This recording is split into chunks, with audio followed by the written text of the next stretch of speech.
Panginoon. Minsan pa nga po, purihin natin ang Diyos na buhay. Hallelujah. We praise Jesus. Hallelujah. Glory to His name. At sama-sama po tayong magpupuri sa Panginoon ngayon. Amen. Ibibigay natin yung wagas na papuri para sa Kanya. Amen. Purihin natin ang Panginoon. Glory to Jesus. Hallelujah. Hallelujah. Praise to Jesus. Hallelujah.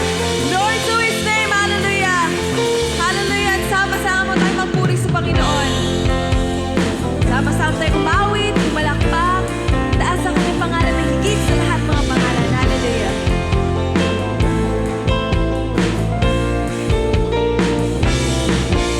Halina't sama-sama, purihin natin siya. Halina't sama-sama, awitin natin siya. Ipalakpak ang inyong kamay, itaas ang aming kamay, lahat ay magsabi, Diyos ay buhay.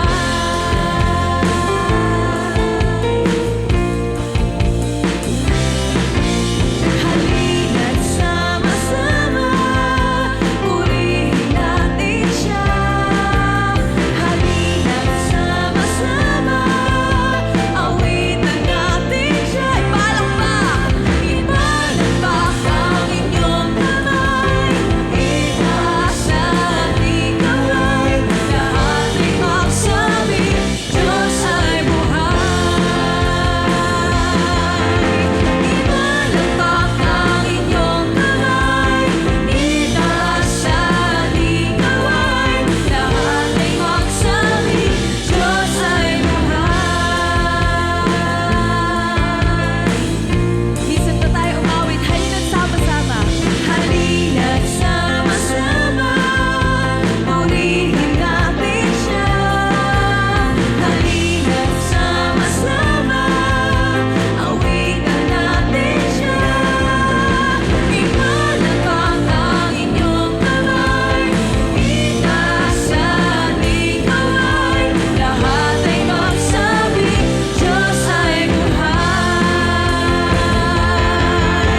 Ipalakpak ang inyong kamay, itaas ang aming kamay, lahat ay magsabi, Diyos ay buhay. Minsan pa, ipalakpak ang inyong kamay, itaas ang aming kamay, lahat ay magsabi, Diyos ay buhay. Huwag tayo magsama palakpak. Ipalakpak ang inyong kamay, itaas ang aming kamay, lahat ay magsabi, Diyos ay buhay.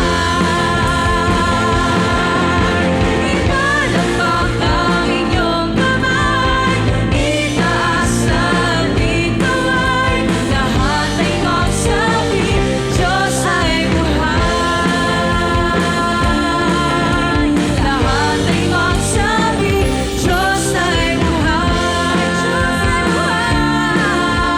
Lahat ay magsabi, Diyos ay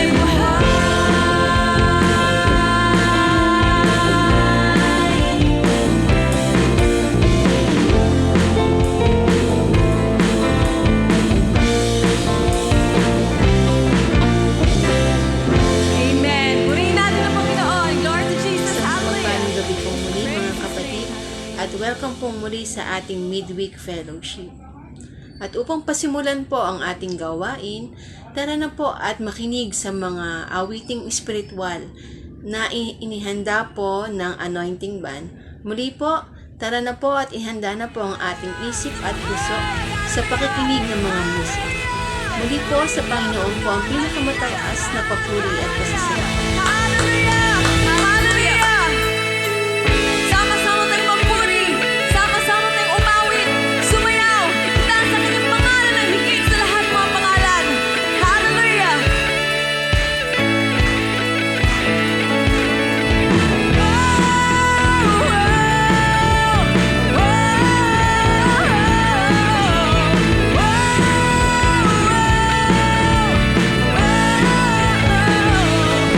Oh,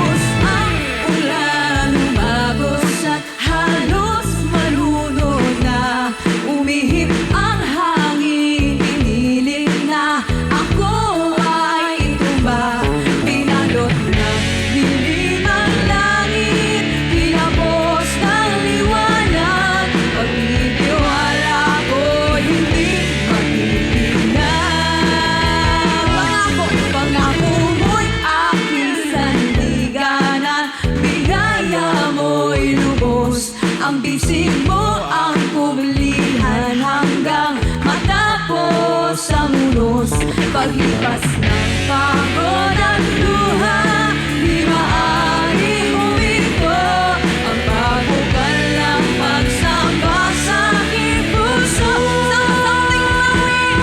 Tuloy ang awit, sigaw ng aking pusong nagtagumpay.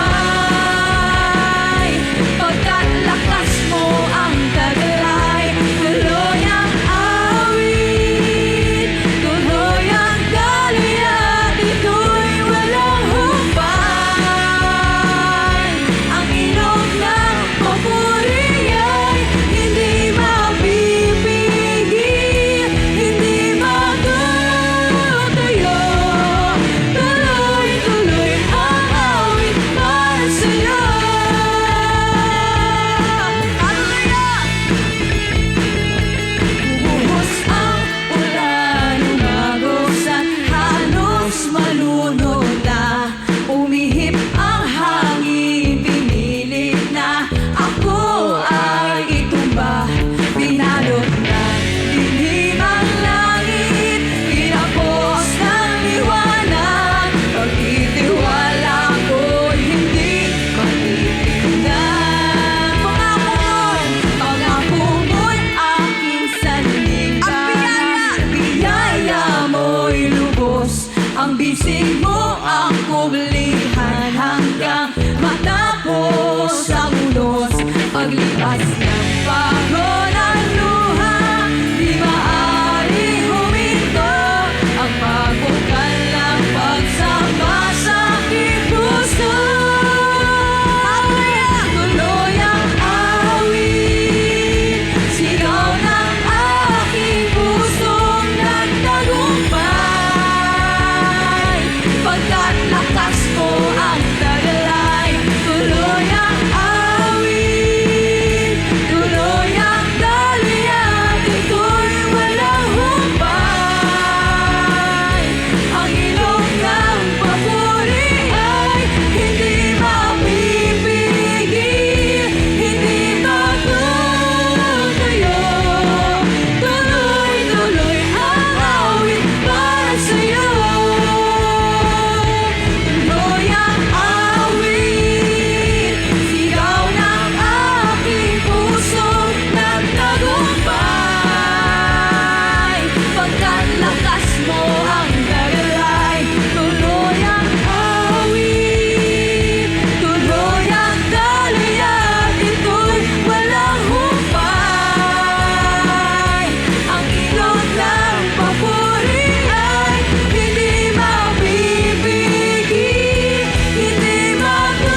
Diyos, karapat-dapat ka lamang sa pinakamataas na papurit, pasasalamat at pagsamba. Hallelujah.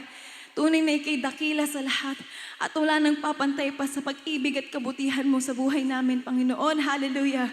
Sa lahat ng pagpapala, sa lahat ng pagpapagaling, sa lahat ng biyaya, Panginoon, sa lahat ng katugunan sa aming problema, sa lahat ng pinagkaloob mo sa amin, O Diyos.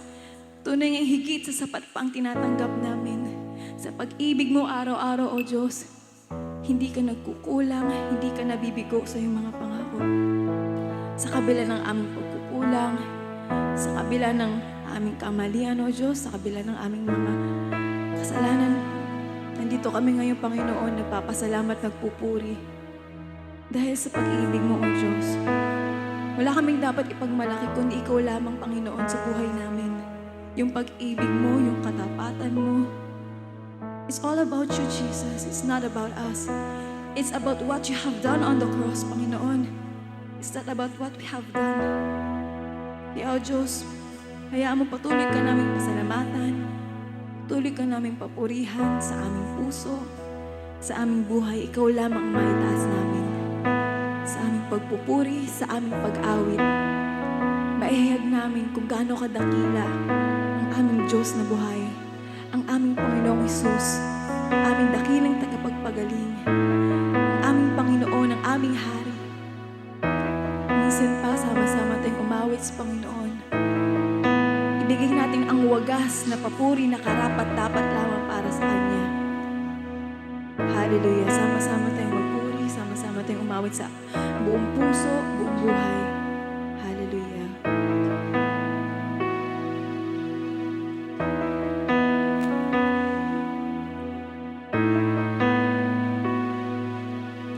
O Diyos, Ikaw ang tunay na dakila sa mundo. Ikaw ang hari na mahal ng tulad ko. Ginawa mong lahat, pag-ibig mo ay tapat at wagas. O Diyos, wala nang pagkantay sa kabutihan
ang pakikinig po ng mga awiting espiritual ay talaga naman pong nakapagbibigay ng kasiyahan sa puso ng bawat isa. At upang pong ipagpatuloy ang ating gawain sa gabing ito, pupunta na po tayo sa exciting part, sabi nga po ng Gen Z language.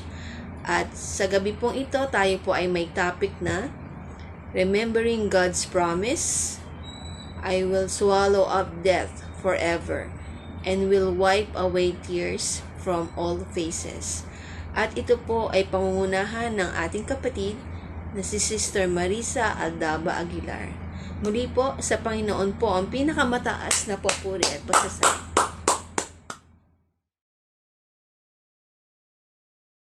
Mapagpalang araw po sa ating lahat. Sama-sama muna po tayong dumulog sa trono ng mahabaging Diyos. Ama namin sa langit, marami pong salamat sa araw na ito na muli mong ipinagkaloob sa amin kakapatid sa lingkod ng Panginoon Charismatic Community para kami ay makapagsama-sama sa aming Midweek Fellowship. Ama, gabayan mo po ng iyong banal na spirito ang magbabahagi ng iyong salita sa gabing ito. At gayon din po ang lahat ng makakapakinig sa iyong mga salita. Ama, dalangin po namin na yung mensahe na nais mong iparating sa aming lahat ay lubos naming maunawaan at nang sa gayon ito'y sa aming maisapamuhay upang magdulot sa aming mga buhay ng pagpapala. Ito po ang aming dalangin sa pangalan ng iyong anak na si Jesus na aming Panginoon at tagapagligtas. Amen. Muli po ay mapagpalang araw sa ating lahat.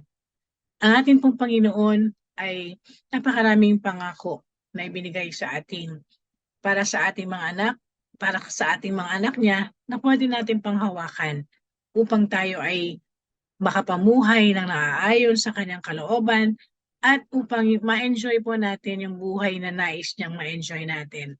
Yung buhay na ganap at kasiyasiya dito sa lupa, nakahantong sa buhay na walang hanggan. At sa loob po ng mahigit na 3 buwan ay ating pinag-aralan po ng ating community ang ilan sa mga pangako ng Diyos na pwede nating panghawakan. At sa araw po na ito ay atin pong pag-aaralan yung isa sa pangako ng Diyos na may kinalaman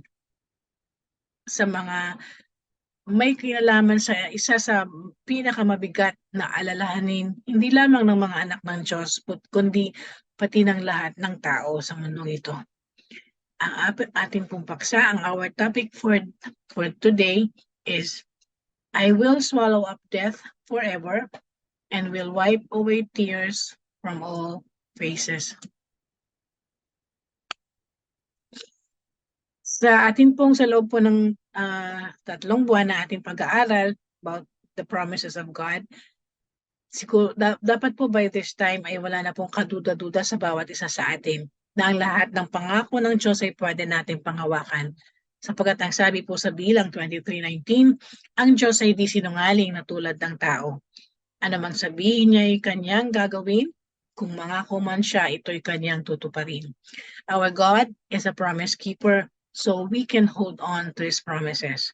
And another isa pa sa napakahalagang dapat natin pong aalalahan, tatandaan, ang sinasabi po sa 2 Korinto 1:19-20, ang anak ng Diyos na si Jesucristo na ipinangaral namin nila Silvano at Timoteo ay hindi oo at hindi.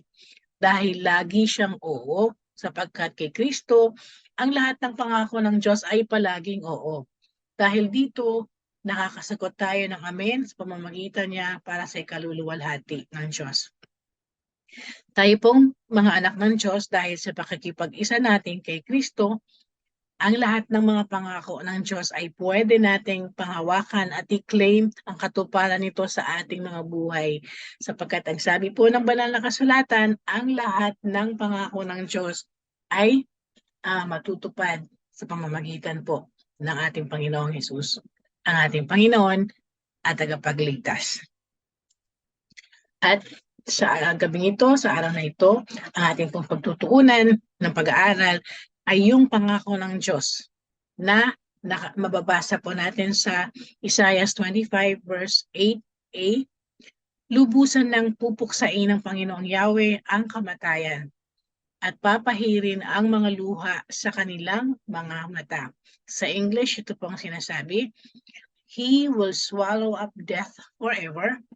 The sovereign Lord will wipe away the tears from all faces. Alamin po natin, ano ba yung ibig sabihin ng swallow up? The word swallow up means to consume, engulf, or completely take over something. It also means to take someone or something in so that it is destroyed or no longer independent. Sa Tagalog, ang ibig sabihin po ng to swallow up is lulunin. Kapag nilulun ng isang bagay, yung bagay na ito ay nawawala na in existence because it becomes a part of that something or that someone that swallowed it up. So, in other words, when you say swallow up, yung bagay na naswallow up ay nawawala in existence or it is destroyed. And this, sabi po ng promise ng Panginoon, He will swallow up death forever. Kailangan po natin maunawaan muna kung ano yung ibig sabihin ng death para lubos nating maintindihan kasi baka po ma-misinterpret natin na ang ibig sabihin ay hindi na mamamatay ang tao. So, alamin po natin ano ba yung meaning of death from the point of view of the world and from the point of view of God. We normally think of death as something that is pronounced by a doctor when the vital signs of life have already stopped. So, when the heart no longer beats, the lungs no longer breathe, and the brain no longer sends its animating signals throughout the body, the person is pronounced dead. Pag sinasabi natin ng death, pag iniisip natin yung kamatayan, we think of men and women wearing black. We think of pain, grief, darkness, separation, fear, and defeat. There's always an element of sorrow in death. Andun lagi yung pagdadalamhati.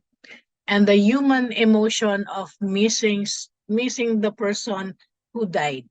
Realizing that for a season na hindi mo na muling makikita yung taong namatay, yung taong nawala na, at hindi mo na ma-enjoy pa muli yung company niya. At totoo pong masakit para sa mga naiiwan na lalo na po yung mga biglang nawawala, andun po lagi yung pangungulila. At habang tumatagal ay yung pangungulila po ay lalo po talagang tumitindi. Kaya po talagang sabi nga, death is not something na gusto ng sino man na mangyari sa kanya o sa kung sino mang minamahal niya. On the other hand, ano ba yung death from the biblical point of view? From the kung ano po yung death sa point of view ng Panginoon, ng Diyos. Genesis 2:15-17, inilagay ng Panginoong Yahweh ang tao sa halamanan ng Eden upang ito'y pagyamanin at pangalagaan. Sinabi niya sa tao, makakain mo ang alinmang bungang kahoy sa halamanan, maliban sa bunga ng punong kahoy na nagbibigay ng kaalaman tungkol sa mabuti at masama. Huwag na huwag mong kakainin ang bungang iyon, sapagkat sa araw na kainin mo iyon ay mamamatay ka. We are all familiar with the story of Adam and Eve. At alam natin na hindi po sinunod ni Adan at ni Eva yung utos ng Diyos. In other words, sinuway nila yung utos ng Diyos. So ang nangyari, kinain nila yung bunga ng punong kahoy na pinagbabawal ng Diyos. But alam din po natin na nung kinain nila yung bunga ng punong kahoy na pinagbabawal ng Diyos, hindi po nag-stop yung heart ni Adan, hindi po yung lungs niya were still breathing at yung brain niya were still sending animating signals throughout his body. In other words, buhay si Adan sa kabila nung kinain nila yung bunga na pinagbabawal na sinabi ng Diyos na pag kinain nila ay mamamatay sila. So what happened when the day when Adam and Eve committed a sin? Did they die? Gaya ng sinasabi ng Diyos na mangyayari? Opo, they died. They came under the judgment and the condemnation of God. Sila po ay napailalim sa kahatol na kaparusahan ng Diyos. And that is what death is in the Bible. When Adam disobeyed God, he immediately experienced spiritual death. Kaya po siya nagtago sa Panginoon na mababasa po natin sa Genesis 3 verse 8. Later, when he was already 930 years old, Adam experienced physical death. So, the biblical meaning of death, pag sa Bible po, from the biblical viewpoint, death means separation.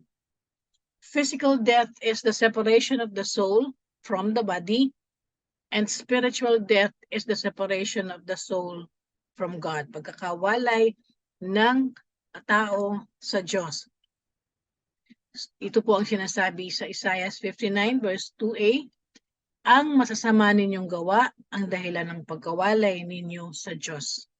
So, yung sin, yung kasalanan ng tao, ang dahilan kung bakit physically ang tao ay nakakaranas ng kamatayan as a result of sa kanilang kasalanan na naging dahilan din ng pagkakawalay nila sa Diyos. At ang sabi po sa Romans 6:23a, sapagkat kamatayan ang kabayaran ng kasalanan. Nung po bang nagkasala si Adan, siya lang po ba ang naapektuhan nito? Hindi po. Sa kasamaang palad, ang buong sanlibutan po ay nadamay sa kasalanan ni Adan. Because of what?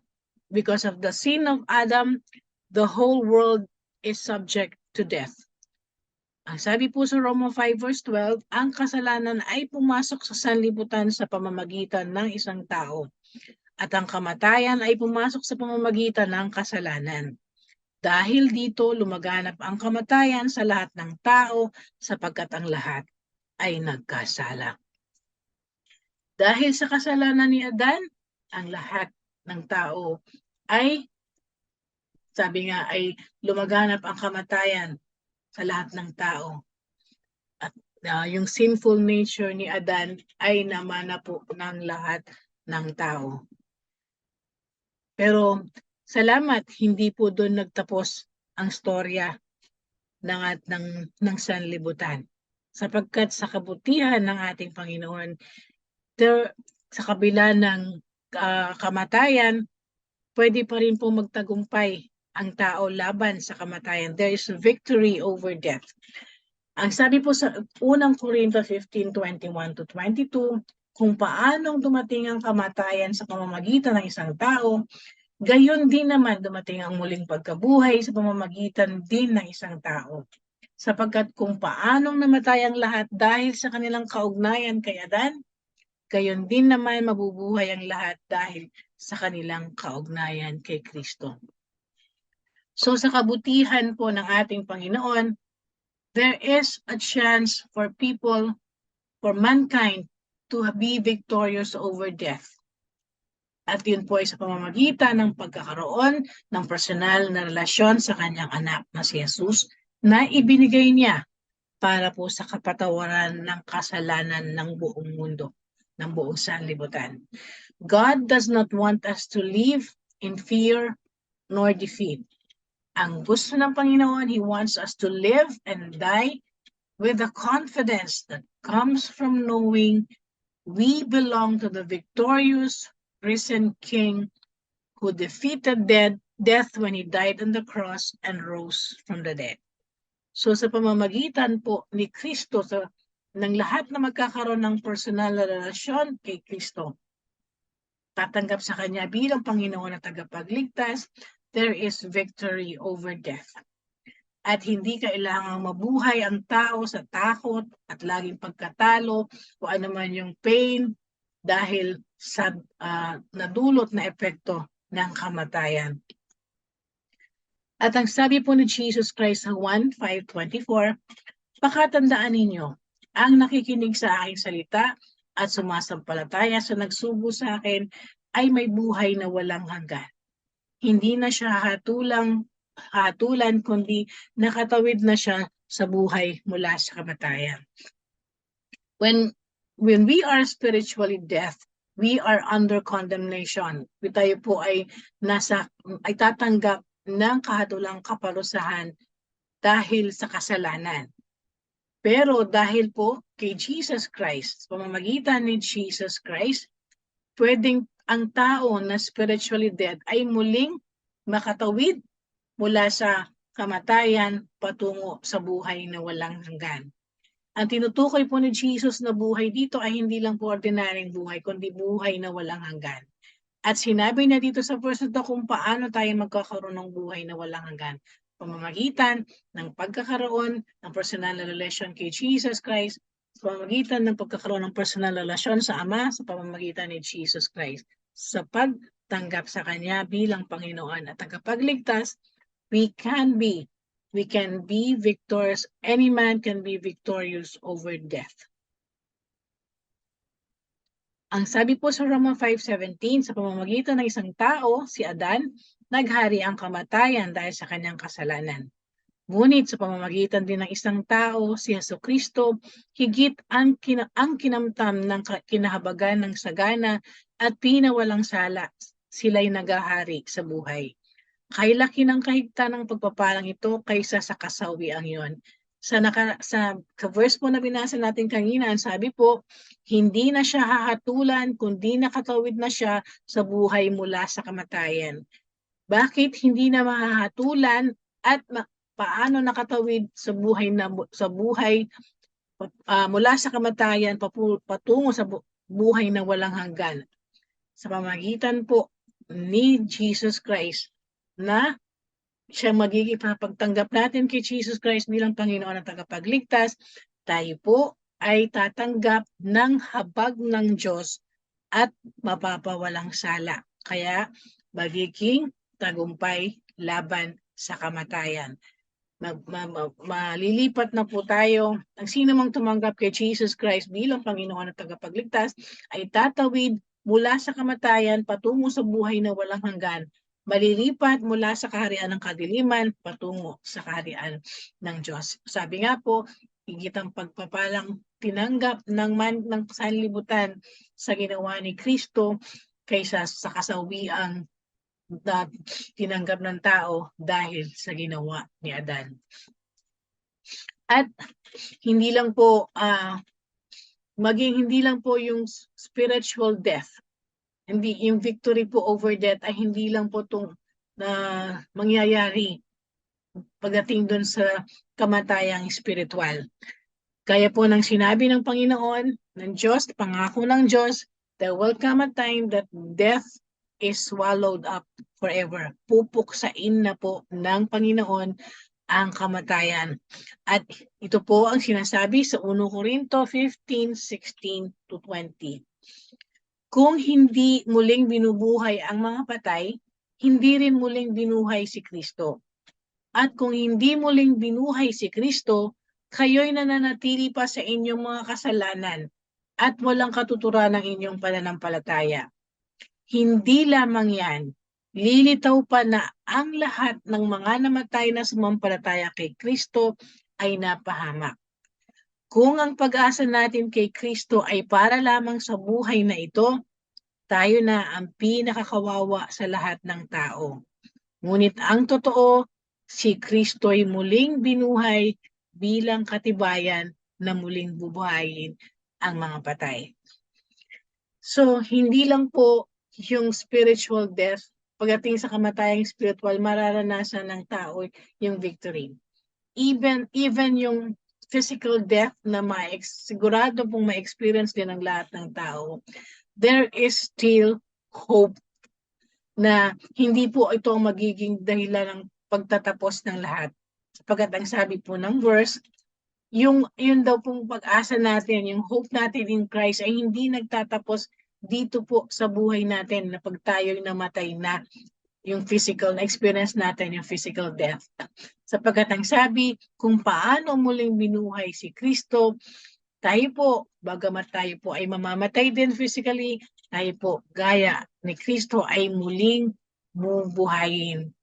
Kaya po sinasabi, ito po ang sinasabing death is swallowed up forever.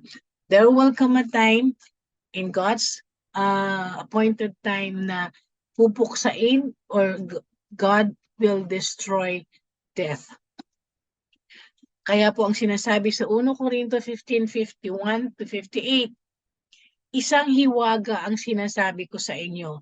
Hindi lahat tayo'y mamamatay, ngunit lahat tayo'y babaguhin. Sa isang sandali, sa isang kisap mata, kasabay ng huling pag-ihip ng trumpeta. Sapagkat sa pagtunog ng trumpeta, ang mga patay ay muling bubuhayin at di na muling mamamatay. Babaguhin tayong lahat. Ang ating katawang nabubulok ay mapapalitan ng hindi nabubulok. At ang katawang namamatay ay mapapalitan ng katawang hindi mamamatay. Kapag ang nabubulok ay napalitan na ng di nabubulok at ang may kamatayan ay napalitan na ng walang kamatayan, matutupad na ang sinasabi sa kasulatan. Nalupig na ang kamatayan, lubos na ang tagumpay. Nasaan o kamatayan ang iyong tagumpay? Nasaan o kamatayan ang iyong kamandag? Ang kamandag ng kamatayan ay ang kasalanan at ang kapangyarihan ng kasalanan ay nagmumula sa kautusan.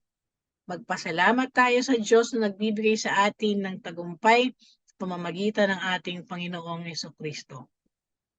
Kaya nga, mga minamahal kong kapatid, magpakatatag kayo at huwag magmatinag. Maging masipag kayo palagi sa paglilingkod sa Panginoon dahil alam niyong hindi masasayang inyong pagpapagal para sa Kanya. Ito po yung sinasabing pangako ng Diyos na sa muling pagbabalik ni Kristo, ang kamatayan ay pupuksain na niya. Ang kamatayan po ay mawawala na ang kamandag. Ang kamatayan po ay will be defeated. Ang sabi po, ang mga patay ay muling bubuhayin at hindi na muling mamamatay. So even those who experience physical death, those who were in Christ, who experience physical death, meron pa rin po silang pag-asa na magtagumpay laban sa kamatayan. Sapagkat ang sabi rin po ng verse, ang katawang nabubulok ay mapapalitan ng hindi nabubulok. At ang katawang namamatay ay mapapalitan ng katawang hindi mamamatay. At kapag nangyari po ito, sabi naman, doon na po yung katuparan ng pangako ng Diyos na death is swallowed up forever. Matutupad na po yung sinasabi na malulupig, pupuksain ng Diyos ang kamatayan. Malulupig na ang kamatayan, lubos na ang tagumpay natin laban sa kamatayan. Hindi lang po yung mabuhay yung mawala sa pagkaalipin sa kasalanan, mawala sa spiritual death, kundi darating din po ang panahon kahit na tayo mamatay physically, darating na din ang panahon na yung ating katawang nabubulok ay mapapalitan at yung ating katawang namamatay ay hindi na mapapalitan ng hindi na mamamatay. At ito po yung sinasabi na mawawala na yung kamandag ang kamatayan. Kaya po, napakaganda po ng pangako na ito ng Diyos na alam nating mapapanghawakan natin na darating ang panahon, kahit mamatay man tayo physically, darating ang panahon na yung kamatayan ay hindi po magtatagumpay sapagkat tayo po ay muling bubuhayin katulad kung paano nabuhay si Kristo. Kaya po ang sabi sa atin, ang paalala po sa atin sa verse, maging masipag tayo sa paglilingkod sa Panginoon. Pagkat alam natin na hindi nasasayang ang ating pagpapagal para sa Kanya. At isa pa po sa pangako ng Diyos na nakasaad po sa verse na atin pong binasa kanina, yung pangako ng Diyos na He will wipe away tears from all faces. Ang sabi po sa Pahayag 21 verses 1 to 4, pagkatapos nito nakita ko ang isang bagong langit at isang bagong lupa. Wala na ang dating langit at lupa, wala na rin ang dagat. At nakita ko ang banal na lungsod, ang bagong Jerusalem, na bumababa mula sa langit buhat sa Diyos gaya ng isang babaeng ikakasal. Siya'y nakabihis at nakahanda sa pagsalubong sa kanyang mapapangasawa. Narinig ko ang isang malakas na tinig mula sa trono, tingnan ninyo, ang tahanan ng Diyos ay nasa piling na ng mga tao. Maninirahan siyang kasama nila at sila'y magiging bayan niya. Diyos mismo ang makakapiling nila at siya ay magiging Diyos nila. At papahirin niya ang bawat luha sa kanilang mga mata. Wala nang kamatayan, dalamhati, pagtangis at paghihirap sapagkat lumipas na ang dating mga bagay. These verses speak about the culmination of the restoration of God's creation. Alam po natin na dahil sa kasalanan ng tao, ang na-destroy po yung creation, yung kagandahan ng creation of God. When sa pagtupad po ng pangako ng Diyos na papahirin niya ang lahat ng ang luha sa lahat ng ating mga from all the faces of mankind, ng lahat ng nakipag-isa sa kanyang anak na si Jesus. The Bible says, sa binasa po natin verse, ang sabi po, heaven will come to earth.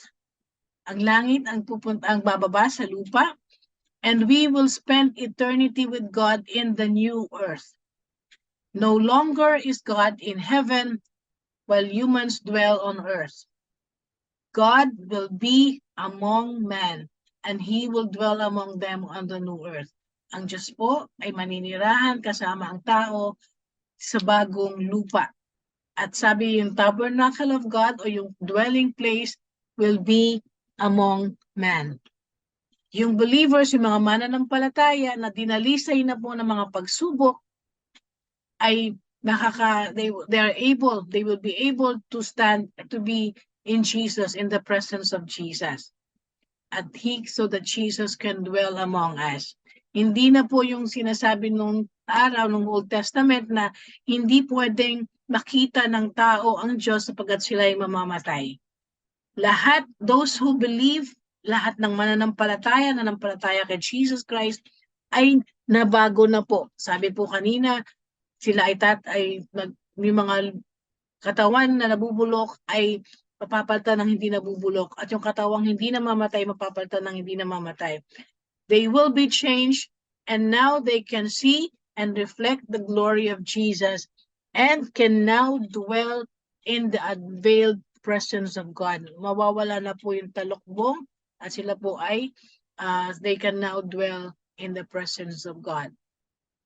Ito po ay pangako ng Diyos na sinabi niya sa banal na kasulatan na pwede po nating panghawakan. Kaya sa pangako po na ito ay makikita po natin na hindi po kailangan na maging nakakatakot yung kamatayan para sa mga anak ng Diyos. Sabi nga, when God comes to dwell with His people, tatanggalin niya lahat ng pain, lahat ng pagdadalamhati. He will get rid of every pain and sorrow. The time for sorrow will end. Alam po natin na maaring dumating yung time na may mga mahal tayo sa buhay na maiiwan. Hindi natin makakasama sa buhay na walang hanggan.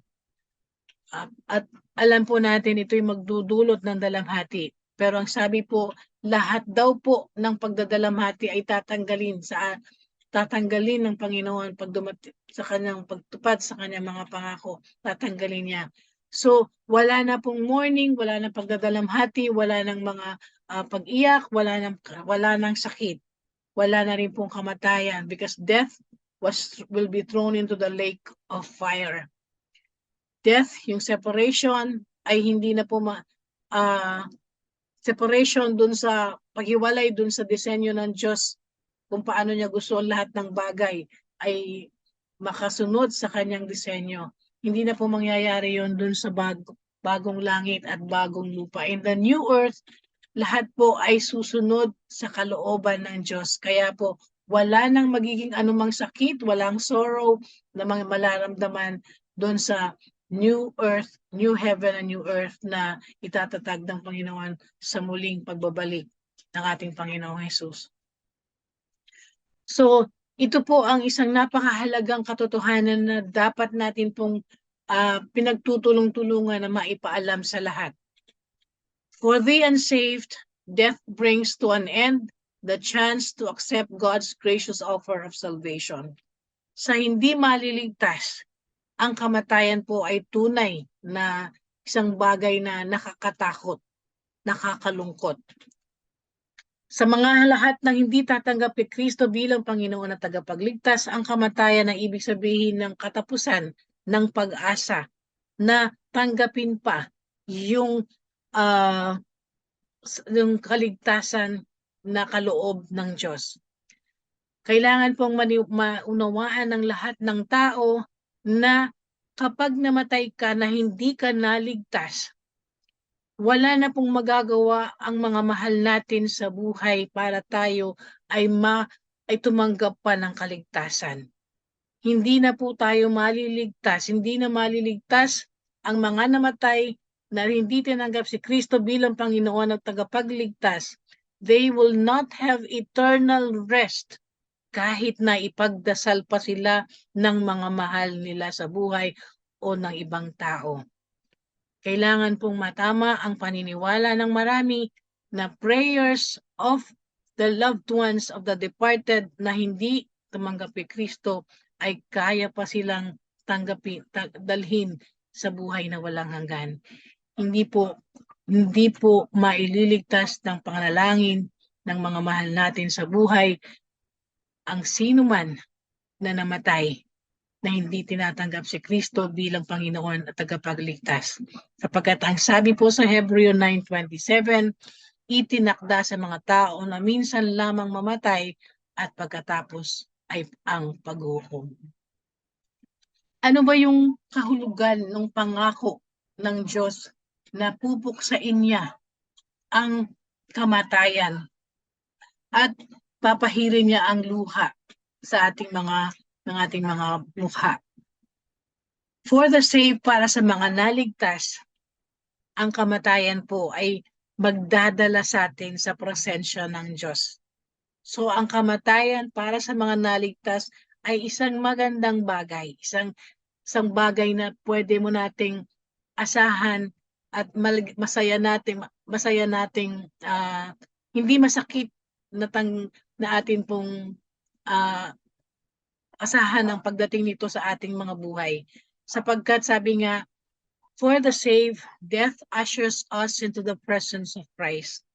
Ang sabi po sa Filipos 1:23, may pagtatalo sa loob ko, nais ko nang pumanaw sa mundong ito upang makapiling ni Kristo sapagkat ito ang lalong mabuti.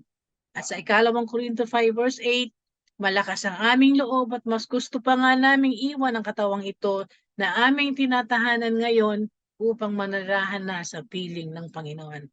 Ang kamatayan para sa mga naligtas, para sa mga anak ng Diyos, ay isang bagay na lalong mabuti sapagkat ito ang paraan para makapiling natin ang ating Panginoon.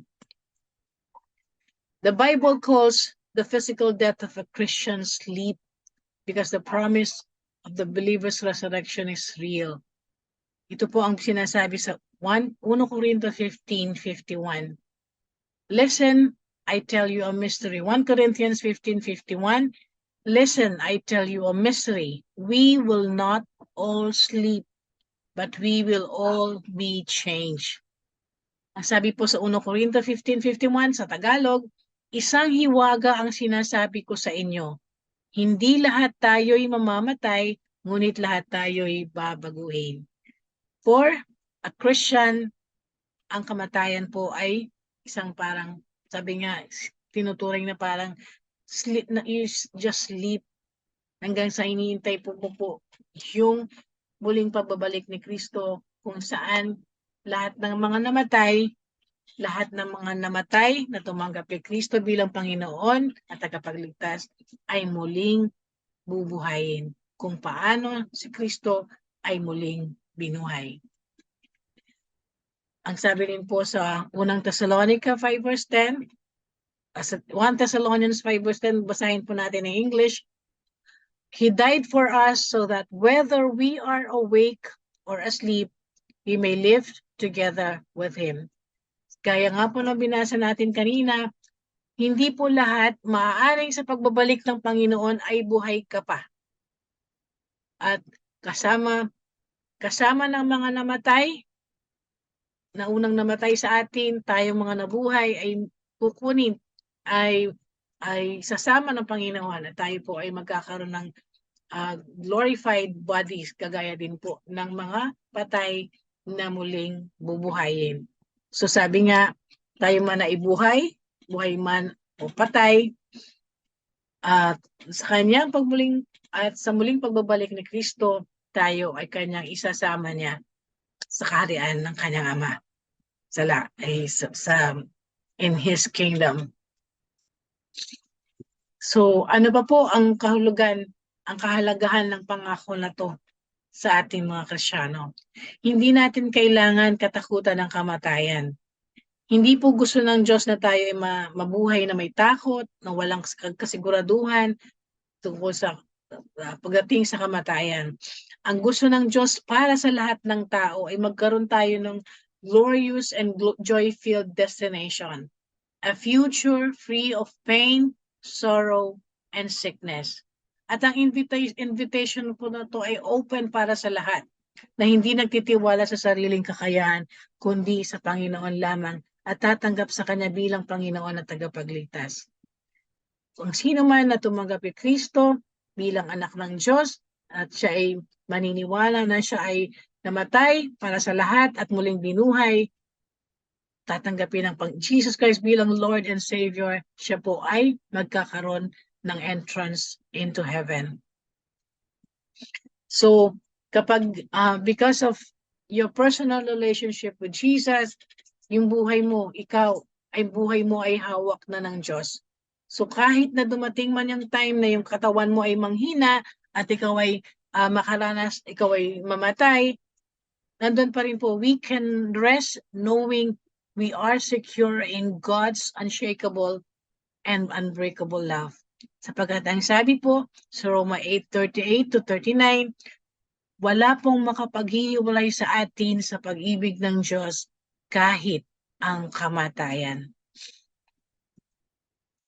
Para din po sa mga anak ng Diyos, ang pangako na ito, ang ibig sabihin, yung pagdadalamhati ay lagi pong may kasamang pag-asa. Unang Thessalonica 4:14, dahil naniniwala tayong si Jesus ay namatay at muling nabuhay, naniniwala din tayong bubuhay ng Diyos upang isama kay Jesus ang lahat ng mga namatay na sumampalataya sa Kanya. So yung pagtotoo po na makakaranas po tayo ng pagdadalamhati pag may namatay sa ating mga mahal sa buhay. Pero yung pagdadalamhati po ng mga Kristiyano, ng mga anak ng Diyos, ay hindi po mawawala ng pag-asa. Hindi po mawawala ng pag-asa sapagkat alam ng mga anak ng Diyos na darating ang time na mamatay man tayo physically, darating ang time na muli tayong bubuhayin ng Diyos at muli tayong mabubuhay at makikita po natin muli yung mga ating mga loved ones. Natural po sa tao na pag nawala yung mga loved ones natin, masakit ang ating nararamdaman because ang pakiramdam natin a part of ourselves ay kasama nung nasama doon sa nung mawala yung mga taong mahal natin. At nandun po hindi po mawawala yung pagdadalamhati sapagkat ang naiisip natin, hindi na po natin muling makakasama yung mahal natin sa buhay. Yung mga pangarap na sana ay gusto pa natin matupad, nakasama sila, ay hindi na po mangyayari. The pain is real and deep. Pero ang mahalaga po, if our loved ones belong to Jesus, andun po yung meron man pong pagdadalamhati, hindi po mawawala yung hope that one day we will see them again. Ito po ang pangako na nasa banal na kasulatan na ang mga namatay na kay Kristo ay muling bubuhayin kung paano si Kristo ay binuhay. Kaya po this means that for those in the family of faith, our goodbyes are not truly goodbyes, but we look forward to seeing them again when the time comes na muli nang bubuhayin ng Diyos ang mga namatay na kay Kristo. So napakahalaga po talaga na ang ating mga mahal sa buhay ay mamatay na kay Kristo para nandun po lagi yung pag-asa na one day we will see them again. Ano ba po ang kahalagahan ng pangako na to? Alam natin, we do not need to fear death. We do not need to, hindi kailangan maging mabigat ang pagtanggap natin sa kamatayan dahil alam natin, totoo po na we will be in a better place. Because heaven is incomparably better than anything we can imagine. Ang langit po ay hindi, sabi nga, yung pupuntahan po natin ng mga anak ng Diyos, pag-alis natin dito sa lupa, ay higit na maganda doon sa ating iiwanan. Ang sabi po sa 1 Corinto 2 verse 9, hindi pa nakikita ng mata o naririnig ng tainga, ni hindi pa sumasagi sa isip ng tao ang mga inihanda ng Diyos para sa umiibig sa Kanya. So lahat po ng mga gandang na experiences natin sa mundong ito ay hindi kayang maikumpara doon sa naghihintay sa atin paglisan natin sa mundong ito, doon sa inihanda ng Diyos para sa atin. Ang physical death po, ito po ay mangyayari. Siguradong mangyayari. Pero nais po ng Diyos, kalooban ng Diyos na bago po natin maranasan yung physical death, ang gusto niya ay maranasan muna po natin yung buhay na ganap at kasiyasya dito sa lupa. At ito po ay maranasan ng lahat ng tumanggap kay Kristo bilang Panginoon at tagapagligtas. We will overcome death as Jesus did. Isa pa po ito sa magandang kahulugan nung pangako ng Diyos sa atin. Romans 6 verse 5, sapagkat kung nakasama tayo ni Kristo sa isang kamatayan katulad ng kanyang kamatayan, tiyak na tayo ay makakasama niya rin niya sa muling pagkabuhay na katulad ng kanyang muling pagkabuhay. Again, hindi po kailangang tayo ay matalo ng kamatayan. We can be victorious over death sapagkat hindi po ang death po ay napagtagumpayan ni Jesus Christ nang siya ay muling mabuhay pagkatapos after 3 days para patunayan na kung paano siya ay muling binuhay, tayo po ay muli ding bubuhayin pagdating sa muli niyang pagbabalik. God created the world free of sin and death. Pumasok lang po yung curse of death and sin nung nagkasala si Adan at Eva at yung relationship natin sa Panginoon ay naputol. But Jesus broke the power of sin and death over us when He died on the cross at siya muling nabuhay after 3 days. This means na tayo po na kay Kristo, kahit na po tayo ay mamatay at yung mga bodies natin cease to function, our soul will immediately enter into God's presence. So wala po tayong dapat ikatakot sa oras na nandyan na po yung ating kamatayan. Dahil alam po natin na kahit na po tayo ay iwanan natin itong ating katawang ito na nabubulok, tayo po ay papasok na, we will immediately enter into God's presence. And when Christ returns sa pagbabalik ni Kristo, ang ating pong our souls will be united with our physical bodies and will be glorified and will be raised from the dead. Sin will not always reign. Hindi po laging mamamayani o maghahari ang kamatayan, ang kasalanan sa mundong ito. Nakakalungkot po, tunay po na nakakalungkot yung mga nakikita natin sa mundong ito ngayon, mga pangyayari sa mundo na yon, kung paano yung mga kasamaan ng tao ay nagiging dahilan na maraming namamatay sa mga paraang hindi makatao, mga karumal-dumal na krimen, na hindi man na talagang alam po natin na ang tanging yung lang evil one ang pwedeng makagawa ng mga bagay na ito. When we look at the world now, with all the anger, hatred, and lahat po ng mga wars na nangyayari sa mundong ito, parang iisipin po natin, parang nananalo ba yung evil? At hindi po, alam po natin, hindi po ito ang totoo. Dahil darating po ang time when Jesus returns, ang kasalanan po ay mapupuksa. Sin will be banished from sa mundong ito. At lahat ay itatama po ng ating mga Panginoon, ng ating Panginoong Hesus. At yung pangako sa Revelations 21 verse 4 na He will wipe away every tear from our eyes. Wala na pong death, wala nang mourning, wala nang crying or pain.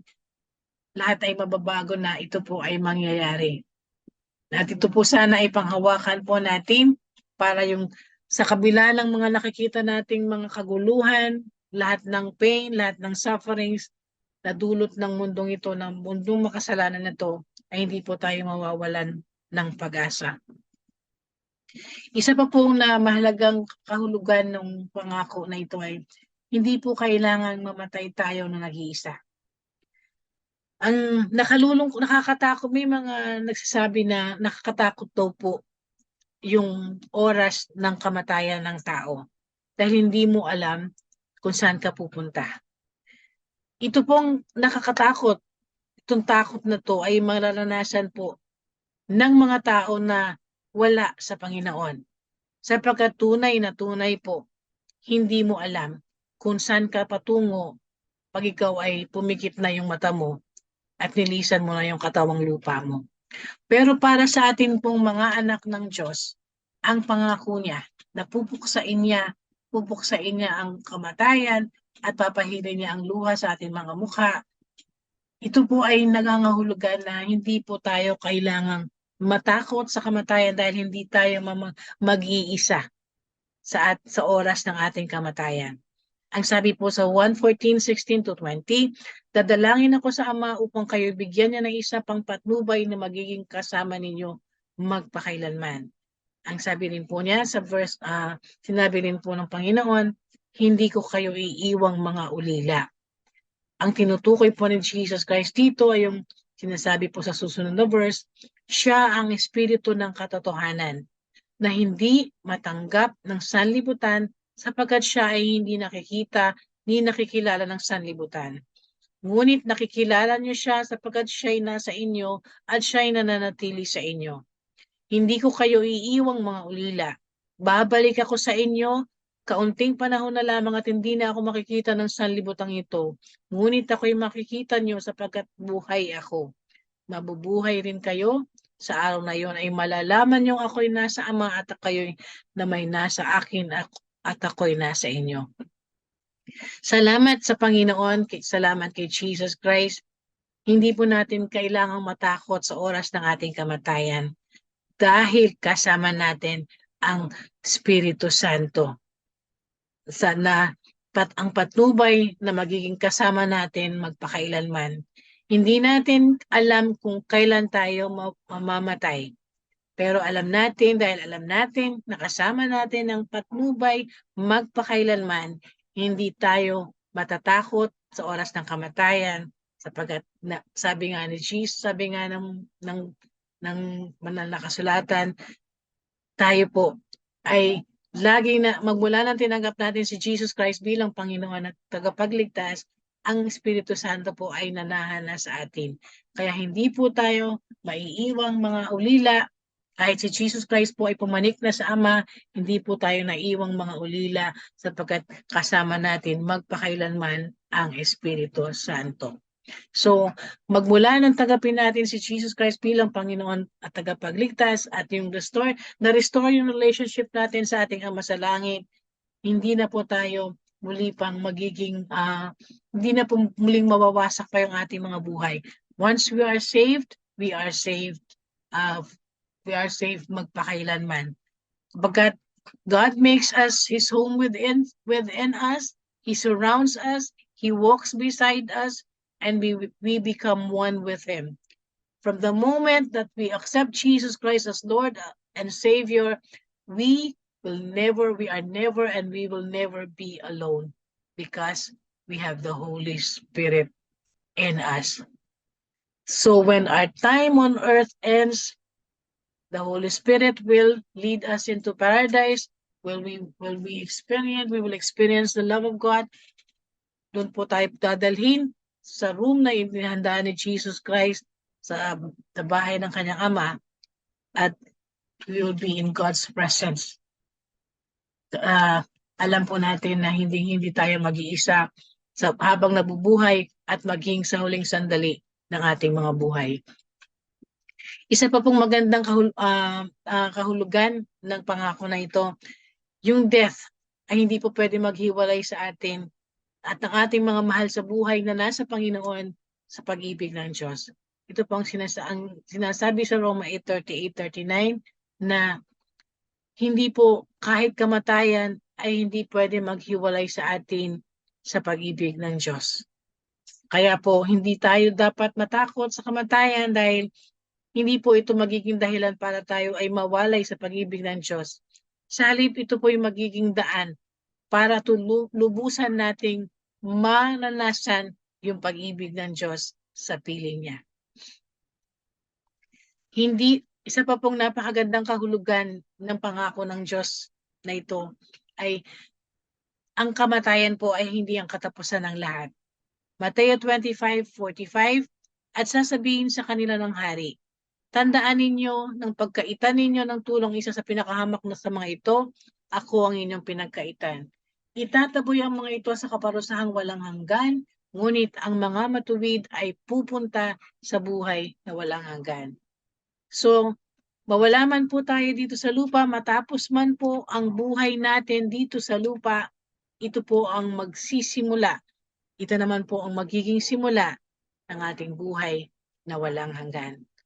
So, ang kamatayan po ay hindi dapat katakutan at hindi po dapat na mabigat na tanggapin sapagkat hindi po ito ang pagtatapos ng lahat, kundi pagsisimula pa lang po na higit na mas maganda na naghihintay sa ating mga anak ng Diyos.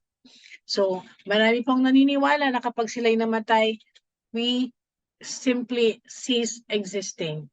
Pero hindi po ito ang sinasabi ng Biblia. The Bible teaches us that while our present physical bodies will decompose, our souls will live forever, either in God's presence or eternally separated from Him. Yun pong walang hanggan, ito po ay mararanasan ng lahat. Pag namatay ang lahat ng tao, ang ating pong mga kaluluwa, our souls ay patuloy na mabubuhay. At ang dalawa lang po ang pagpipilian kung saan pupunta yung ating mga kaluluwa. Sa presensya ng Diyos o panghabang buhay na pagkawalay sa Kanya. Eternity awaits us all. Pero yung destination po natin ay magkaiba. And the big question na dapat po nating tanungin sa ating mga sarili, saan ako pupunta pagliwsan ko sa mundong ito? Where will I spend eternity? In God's presence or eternally separated from Him? Hindi po dinideny ng Biblia na kapag ang kamatayan ay na-experience natin, maranasan po natin talaga yung pagdadalamhati. Dahil masakit na mawalay sa mga taong mahal natin. Kahit si Jesus po, sinabi niya, blessed are they that mourn, for they shall be comforted. Alam niya na ang kamatayan ay magdudulot ng sorrow, ng pagdadalamhati. But in the midst of the painfulness of death of our loved ones, in the midst of grief and mourning, yung sakit, yung pagdadalamhati, lagi lang po natin tatandaan, we have a Father who cares. Ang Ama natin sa langit ay nandyan. We have a Savior who understands, na nakakaunawa kung ano yung nararamdaman natin. And we have a Spirit na handa po tayong bigyan ng comfort sa bigat na ating nararamdaman. Nasa sa atin na lang po, it is up for us to each day, buksan po natin ang ating mga puso para tanggapin yung care, yung understanding, and comfort na binibigay po ng ating Panginoon. At lahat ng mga heartache, lahat ng sakit na nararamdaman natin, i-lift up na po natin sa kanila. Pero alam niyo po, para sa ating mga anak ng Diyos, beyond the human emotion of missing someone, meron pa pong masakit na reminder yung kamatayan. Yung condition po ng tao sa mundong ito. Na maraming mamamatay sa mundong ito na maaaring mapunta dun sa walang hanggang pagkawalay sa Panginoon. Ito po yung pinakamasakit na kamatayan. Yung kamatayan na masigit pa sa kamatayan na yung physical death, yung kung saan ka pupunta, doon ka pupunta sa walang hanggang kaparusahan. As human beings, we are all identified physically with our first parents, Adam and Eve, at lahat po ng tao, ito po ay dapat malaman ng lahat. Lahat po ng tao ay naapektuhan doon sa kasalanan ng nagawa ni Adan. Dahil dito, we are all spiritually dead apart from Jesus Christ. Ang sabi po ni Paul, the last enemy to be destroyed is death. Kasi alam po ni Paul na yung death ay patuloy na nagdudulot ng pasakit, ng evil, ng hindi magandang pakiramdam sa kalagayan at nagdudulot ng hindi magandang kalagayan ng tao. Kahit na po si Jesus Christ ay namatay at namatay para ma-defeat ang death, at natalo na po niya talaga, napagtagumpayan na ni Jesus Christ ang death. Subalit, ang nakalulungkot, marami po kasi ang tumatanggi pa rin kay Jesus Christ. Kaya hindi nakaka-experience ng victory over death. Death is definitely an enemy and it is a universal problem. Pero hindi po tayo kailangan mag-focus dun sa problema. Kailangan po nating mag-focus kay Jesus Christ. Sapagkat na kay Kristo po ang solusyon sa problema ito. We choose today to focus on the one who conquered death, hell, and grave, and that is Jesus Christ. Kailangan po, higit kailanman na maipakilala sa lahat ng tao si Jesus Christ at malaman ng lahat ng tao sa buong mundo na tanging kay Jesus Christ lang po ang pag-asa ng tao para tuluyang makapagtagumpay sa kamatayan. Kamatayang spiritual, kung saan nandun po iyon po ang talagang kalalagayan ng tao hiwalay kay Jesus Christ. And when you are spiritually dead, when you die that you are still spiritually dead, ang patutunguhan po sigurado ay eternal damnation. At ito po yung pinakamalungkot na kamatayan. Death still inflicts pain upon us and our world. Pero hindi kailangan nating labanan ng kamatayan forever. Ang sabi po ng ating pag-aaral na nakinggan po natin sa pag-aaral natin ngayon, hindi po kailangan magtagumpay ang kamatayan magpakailanman panghabang buhay. Forever. Death can be triumphed over. Death can be overcome. If we are in Christ, Hindi po natin kailangan katakutan ng kamatayan. Hindi po tayo kailangan matakot na mamatay bago dumating si Kristo. Sapagkat alam naman natin na darating ng panahon, tayo ay muling bubuhayin kagaya ng kung paano siya ay muling ibinuhay. Ang kamatayan po ay totoo. Death is a reality. At ang mabuting balita po, yung God's offer of the free gift of salvation is also real.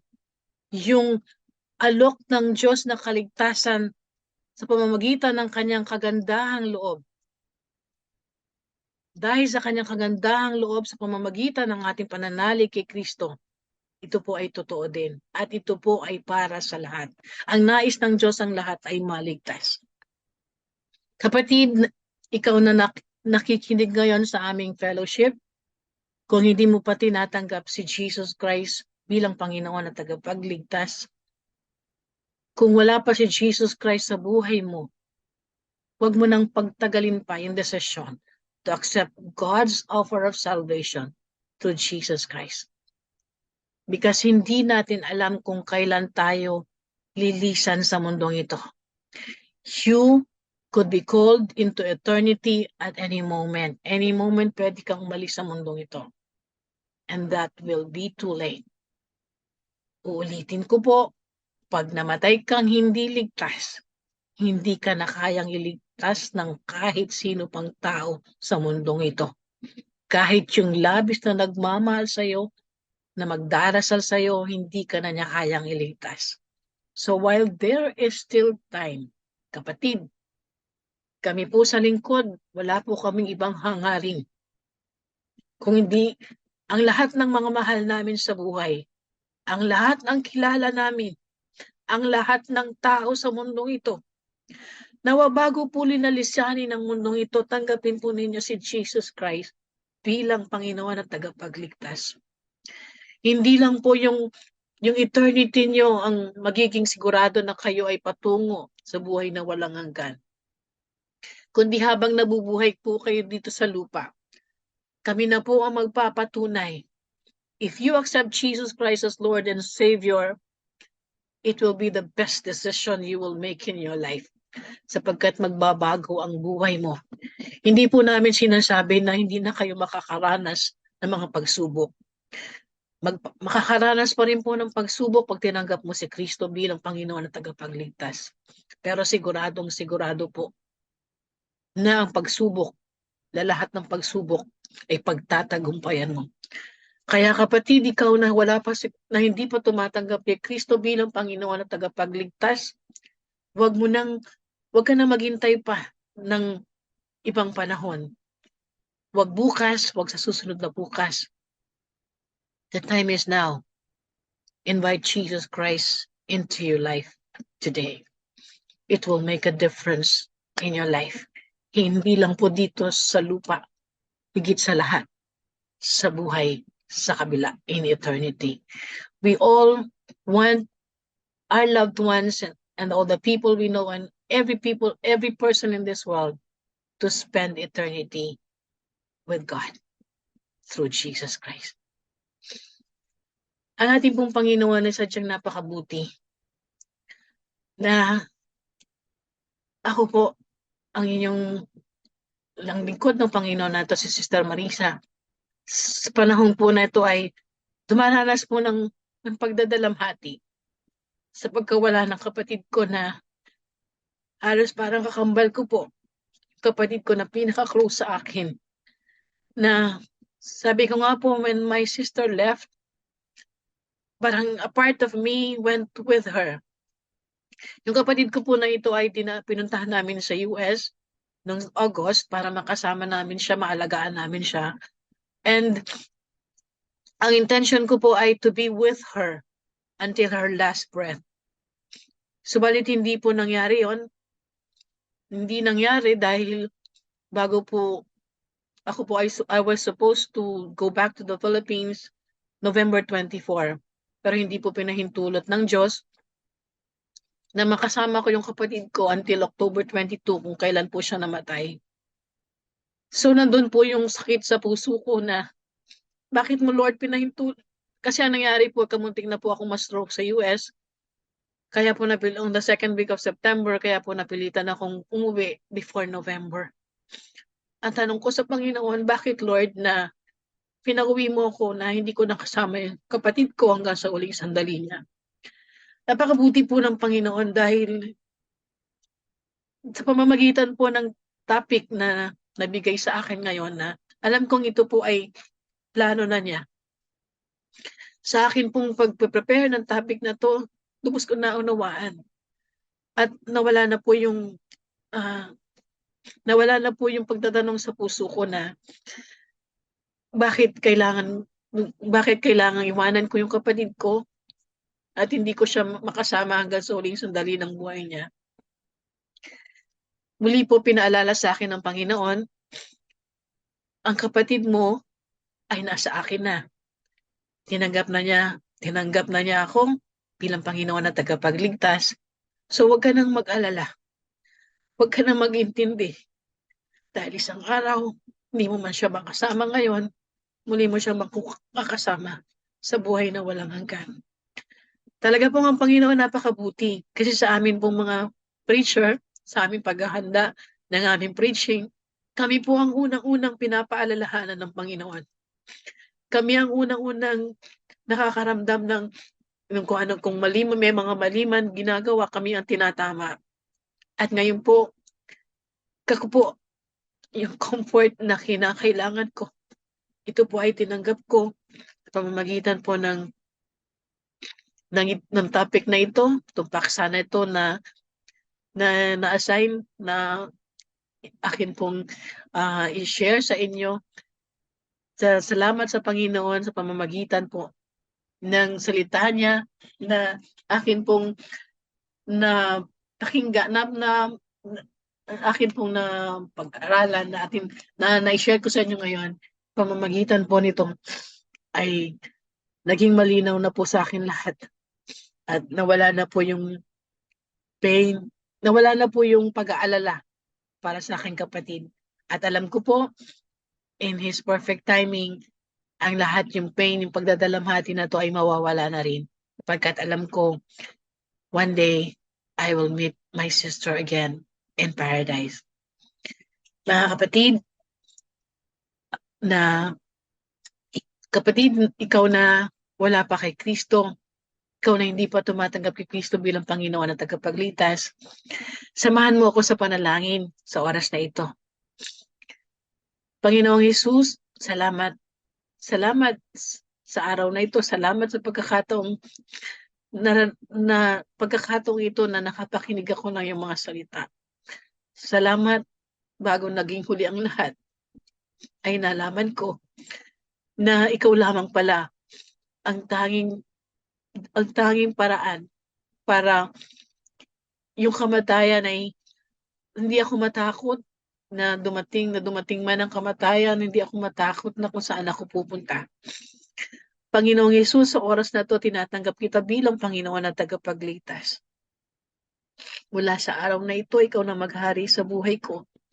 Patawarin mo ako sa lahat ng aking mga kasalanan at ikaw na po ang maging mula sa araw na ito, ikaw na ang aking maging Panginoon at tagapagligtas. Upang maranasan ko rin yung buhay na punong-puno ng pagpapala. At kung dumating man ang oras na ako'y kailangan na lumisan sa mundong ito, wala na akong dapat ikatakot dahil alam ko, ako ay putungo sa buhay na walang hanggan. Salamat, Panginoon. Marami pong salamat. At para sa atin naman po magkakapatid sa lingkod ng Panginoon at sa lahat po ng mga anak na ng Diyos na nakikinig sa ating fellowship, samahan niyo po ako sa isang panalangin. Aming Ama sa langit, marami pong salamat sa iyong salita sa gabing ito. Ama, alam namin na muli mong pinapaalala sa amin na hindi kami kailangang matakot kung dumating man yung time na kailangan namin lisanin ang mundong ito. Dahil alam po namin na higit na mas maganda yung naghihintay sa amin sa buhay na walang hanggan. Salamat po, Ama. Salamat sa buhay na patuloy naming nararanasan ngayon, yung buhay na punong-puno ng pagpapala sa kabila ng mga trials, sa mga pagsubok na patuloy pa rin naming nararanasan. Ama, alam din po namin na sa gabing ito, ang mahalagang mensahe mo para sa bawat isa sa amin ay huwag kaming tumigil,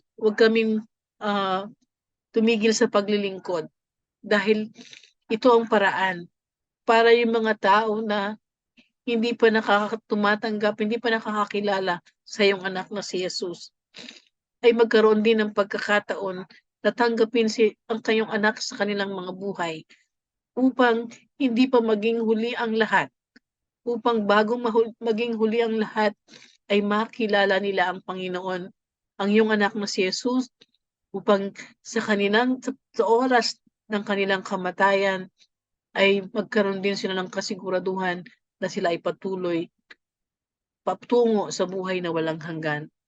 Ama, patuloy mo pong gamitin ang bawat isa upang kami ay maging daluyan din ng iyong pagpapala at maging daan upang mas marami pa ang makakilala sa iyong anak na si Jesus. Sapagkat sa gabing ito, pinaalala mo sa aming lahat, Ama, sa pamamagitan ng iyong salita. Now, more than ever, kailangan na maipakilala sa buong mundo ang iyong anak na si Jesus upang sa kanyang muling pagbabalik, ang lahat po ng iyong nilikha ay magkaroon ng pagkakataon na makasama sa buhay na walang hanggan. Salamat po, Ama, sa patuloy mong pagpapala sa aming lahat, mula po sa aming pastor, sa lahat ng manggagawa, sa lahat ng mga members, sa lahat po ng aming sambahayan. Salamat po sa 41 years na pinagkaloob mo sa lingkod para magamit mo para sa ikakalaganap ng mabuting balita ng kaligtasan sa pamamagitan ng iyong anak na si Jesus. Nawa po, Ama, patuloy mo po magamit ang aming community upang mas marami pa ang makakilala sa iyong anak na si Jesus at magkaroon ng buhay na pinagpala at buhay na walang hanggan. Salamat po, Ama, dahil alam po namin na sa kabila ng mga pagsubok na aming pagdadaanan, alam po namin na hindi kami dapat matakot sapagkat tapat ka sa iyong pangako na hindi mo kami iiwan, hindi pababayaan hanggang sa huling sandali ng aming buhay dito sa lupa. Salamat po, Ama, sa iyo po lahat ang kapurihan at karangalan, ngayon at magpakailanman. Amen. Pagpalain po tayong lahat ng ating Panginoon. Nawa po ang bawat salita ng Panginoon na ating napakinggan ngayon ay tumimo sa ating mga puso at isipan at maging daan para mas lalo pa po tayong maging masigasig sa paglilingkod dahil alam po natin na kailangan na po na makilala ng lahat ng tao si Jesus Christ. Magandang gabi po sa lahat.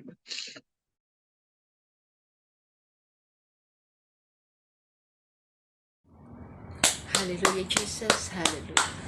Mula po sa pakikinig po ng mga spiritual na awitin hanggang sa pakikinig po ng mga salita ng ating Panginoon, alam ko po na ang bawat isa ay na-blessed po sa gabi pong ito. At upang pong maipagpatuloy ang ganitong mga gawain, marapat lamang po na ating suportahan ang mga gawain po ng ating community.